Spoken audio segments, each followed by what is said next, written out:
education for you now. IPS and Indy Parks today announced the kickoff of what's called Swim School, a new program that could wind up saving lives.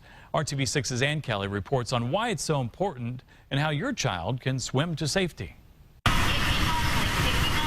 For several weeks this year, this is what PE class looks like for fourth graders at IPS Super School 19.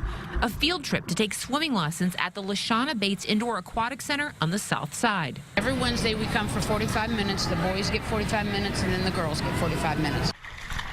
45 minutes to learn how to coordinate their feet with their arms and effectively swim. And it's not just about learning how to swim. Some kids, the focus is just learning how to float or simply put their head underwater. Today, that's the goal for this fourth grader, who PE teacher Julie Herdman says has come a long way. He had never been in a pool before, didn't even own a swimming suit, and he wouldn't even get in the water the first week. Which brings us to why IPS, in partnership with Indy Parks, has this year decided to, by shuttling them in, let IPS kids take part in something neighboring Daniel Webster School has been doing for years.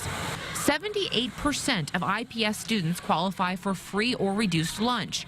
And that group specifically is, studies show, twice as likely to either drown or nearly drown. They don't have the experiences, you know, they don't belong to a pool. Their neighborhood doesn't have a pool. They don't go to the Y. You hear about drownings all the time. These kids just aren't exposed to swimming, and they need to know how to swim just in case, you know, of an unfortunate accident.